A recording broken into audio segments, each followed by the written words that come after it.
कहानी की शुरुआत में एक बच्चे को दिखाया जाता है जिसका नाम सारू होता है, जो अपनी माँ, बड़े भाई गुड्डू और छोटी बहन के साथ रहता है। गरीबी के चलते सारू और उसका भाई गुड्डू ट्रेनों से कोयला चोरी करते हैं ताकि घर का खर्च चला सके, जबकि उनकी माँ मजदूरी करती है और पत्थर तोड़ने का काम करती है। कहानी उस रात से शुरू होती है जब सारू अपने भाई गुड्डू के साथ रात में काम पर जाता है। हालांकि सारू को नींद आ जाती है और गुड्डू उसे रेलवे प्लेटफॉर्म पर छोड़कर चला जाता है ताकि वह सुबह आकर वापस इसको ले जा सके। लेकिन जब सारू की नींद खुलती है तो घबराकर अपने भाई को ढूंढने लगता है और गलती से एक खाली ट्रेन में चढ़ जाता है। उसमें बैठकर अपने भाई का इंतजार करने लगता है और कुछ ही देर बाद उसे नींद आ जाती है और ट्रेन चल पड़ती है। सुबह जब उसकी नींद खुलती है तो ट्रेन चल रही होती है। यह सब देखकर वो घबरा जाता है और ट्रेन में चारों तरफ भागता है। वो अपने भाई को आवाज भी देता है, साथ ही साथ वो ट्रेन के दरवाजे भी खोलने की कोशिश करता है, पर दरवाजे पूरी तरीके से लॉक होते हैं, इसलिए ट्रेन कई बार रुकने के बाद भी वो ट्रेन से बाहर नहीं निकल। ट्रेन की बोगी तरीके से खाली है और सारू इस ट्रेन में फंस चुका है और अगले 2 दिनों बाद वह ट्रेन कोलकाता पहुंच जाती है, जो उसके घर से 1600 किलोमीटर दूर है। कोलकाता पहुंचकर सारू बहुत घबरा जाता है। भाषा की समस्या,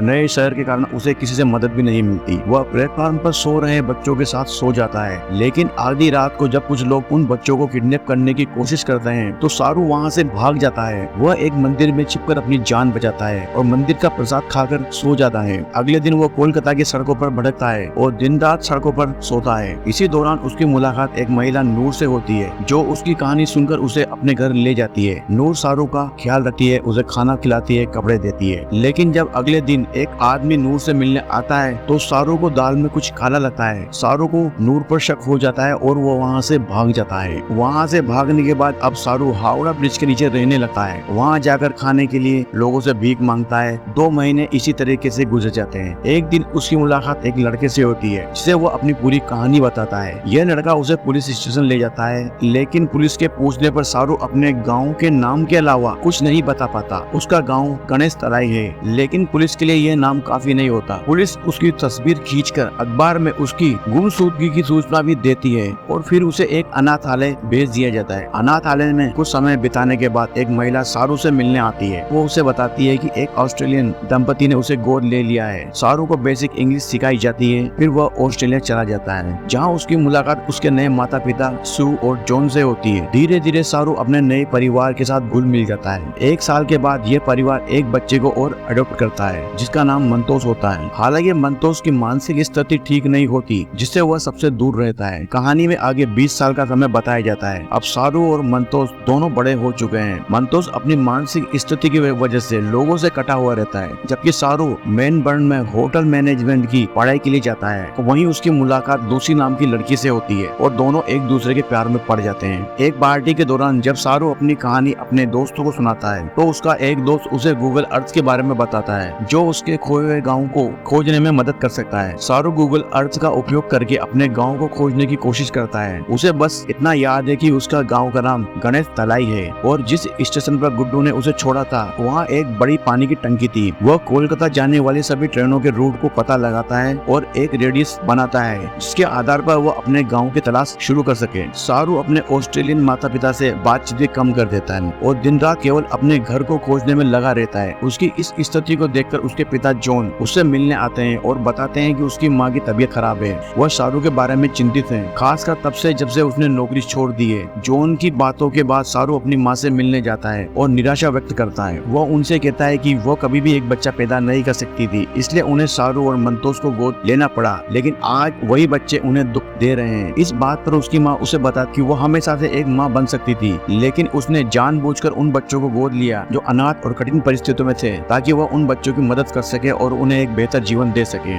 इस बातचीत के बाद सारू दुख से बहुत निराश हो जाता है, क्योंकि वह न तो अपने घर को ढूंढ पा रहा था और न ही अपनी माँ को खुश रख पा रहा। वह गूगल अर्थ पर लगातार अपने घर को ढूंढने की कोशिश करता है और अचानक उसकी नजर एक ऐसे फील्ड पर पड़ती है जहाँ उसकी माँ मजदूरी करती थी। उस फील्ड के पास रेलवे स्टेशन को ढूंढते हुए उसे वो टंकी दिख जाती है जिसे उसने उसने आखिरी बार देखा था। इसके बाद वह तालाब भी दिखता है जहाँ वो बचपन में नहाता था। अतः उसे अपने गाँव की गलियाँ, अपना घर मिल जाता है। उसे एहसास होता है कि उसके गाँव का असली नाम गणेश तलाई है, न कि गणेश थलाई। इस खोज से शाहरुख बेहद खुश हो जाता है। वो सबसे पहले लूसी को यह खुशखबरी देता है। इसके बाद वो अपनी माँ को अपनी पूरी कहानी बताता है कि इतने समय से वो क्या कर रहा था। और 2012 में शाहरुख अपने असली घर की ओर निकल पड़ता है और वो खांडवा पहुंच जाता है। वह अपने बचपन की गलियों से होता हुआ अपने पुराने घर पहुंचता है, लेकिन वहां उसे पता चलता है कि उसका घर अब एक तबेला बन चुका है जहां जानवर बांधे जाते हैं। यह देखकर शाहरुख मायूस हो जाता है। फिर वहां खड़े हुए एक आदमी से उसने अपने भाई गुड्डू, बहन शकीला और अपनी माँ के बारे में पूछा, पर वह आदमी उसकी बात का जवाब नहीं देता और वहां से चला जाता है। कुछ ही पलों बाद वह वापस लौटकर आता है और शाहरुख को एक इशारा करता है। शाहरुख जब उस इशारे की तरफ जाता है तो वह देखता है कि सामने से एक बूढ़ी औरत आ रही है और यह औरत कोई नहीं बल्कि उसकी माँ होती है, जिसकी गोद में शाहरुख ने अपना जीवन बिताया था। यह उसकी बायोलॉजिकल मोम होती है। वह उनके गले लग जाता है और बहुत रोता है। शाहरुख की मोम आज तक इस गाँव को छोड़कर इसलिए नहीं गई थी क्योंकि उसे यकीन था कि एक दिन उसका बेटा लौटकर वापस जरूर आएगा। और शाहरुख की बहन भी यही होती है। वह अपनी बहन को गले से लगाकर रोता है, पर शाहरुख अपने भाई से मिल नहीं पाता। उसे पता चलता है कि जिस रात वो अपने भाई के साथ काम पर गया था, उसी रात को उसके भाई गुड्डू की एक ट्रेन दुर्घटना में मृत्यु हो जाती है। जब 25 साल बाद शाहरुख अपनी माँ से मिलता है, यह मिलन काफी इमोशनल होता है और दिल को छू लेने वाला होता है। जहाँ इतने सालों के बाद माँ बेटा का मिलन होता है, इस कहानी का यह हिस्सा एक गहरी मानवता